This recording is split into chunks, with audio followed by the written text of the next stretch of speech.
Target classes Zamania में आपका स्वागत है। देखिए, लाभ हानि का सवाल है।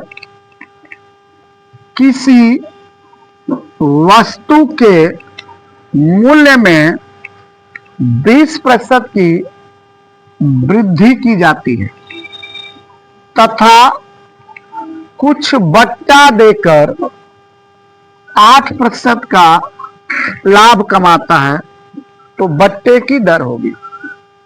जब भी ऐसी सवाल हो, किसी वस्तु के दाम में वृद्धि की जाती है, कुछ बट्टा दिया जाता है, इसके बाद या तो लाभ होगा या तो हानि होगा, बट्टा देने के बाद उसे या तो लाभ होगा या तो हानि होगा, तो बट्टे की दर बताइए। अगर ऐसी सवाल पूछे तो मैं जो तरीका बताऊंगा, इस तरीके से कोई भी इस टाइप की सवाल को आप आराम से लगा सकते हैं। पहले देखिए, 20% की वृद्धि कर रहा है, 20% की वृद्धि कर रहा है तो किसी वस्तु के दाम में 20% की वृद्धि कर देगा, तो 20% की वृद्धि करेगा तो उसको अंकित मूल्य लिखते हैं, उसे अंकित करता है।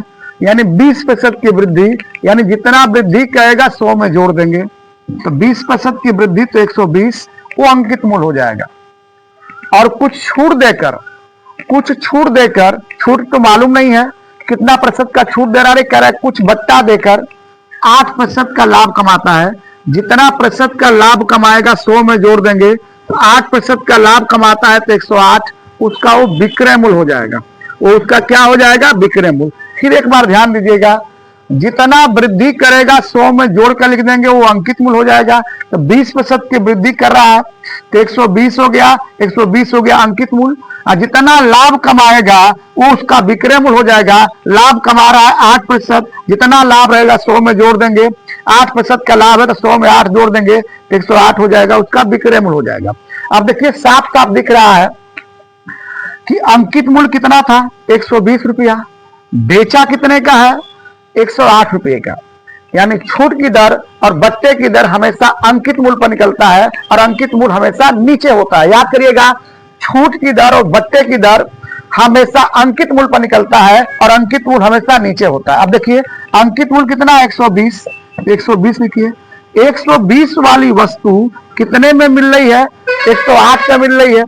120 वाली वस्तु 108 रुपया में मिल रही है, तो कितने की छूट है? तो 12 रुपया की छूट है।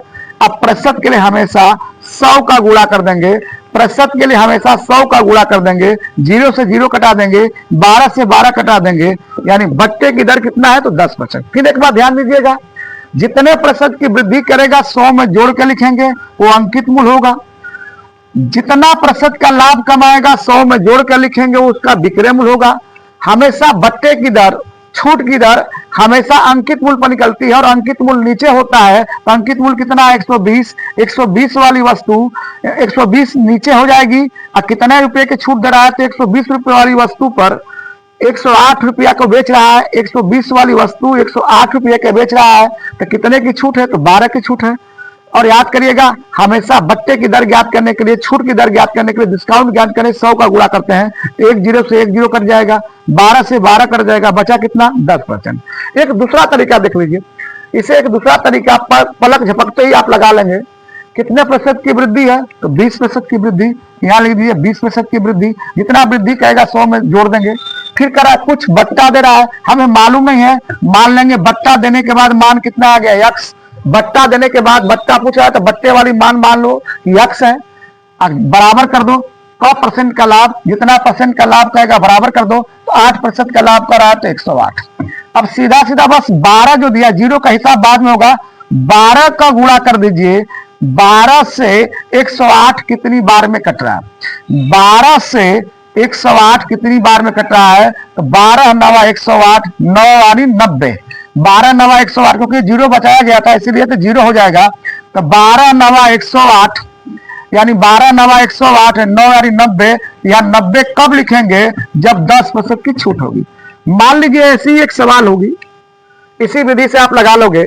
एक दुकानदार किसी वस्तु के अंकित मूल्य में, एक दुकानदार किसी वस्तु के अंकित मूल्य में 20% की वृद्धि करता है, तो 20% की वृद्धि करेगा तो 120 हो जाएगा।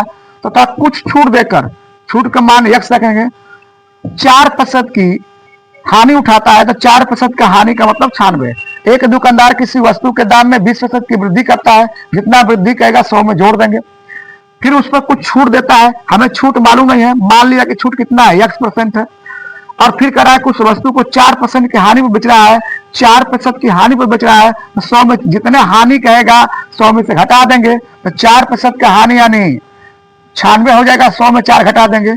अब इसी बार जीरो को छोड़ दीजिए, 12 का पारा पढ़िए, कितनी बार में 96 आ जा रहा है, तो 12 8 है 96, 8 यानी 80, ये जीरो है तो जीरो कर देंगे। 80 कब लिखेंगे, x का मान 80, 80 कब लिखेंगे, देखिए यहाँ 20% बढ़ाया तो 120 लिख रहे हैं, 4% कम हो रहा तो 96 लिख रहे हैं, यहाँ 80 लिख रहे हैं। इसका मतलब क्या है कि 20% का क्या हो रहा है, उसे छूट दे रहा है, कितने की छूट दे रहा है, 20% का, तभी तो वहां 80 लिखेंगे। आप इस तरीके से कोई भी सवाल आप आराम से लगा सकते हैं।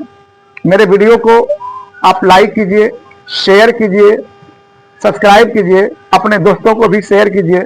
जय हिंद।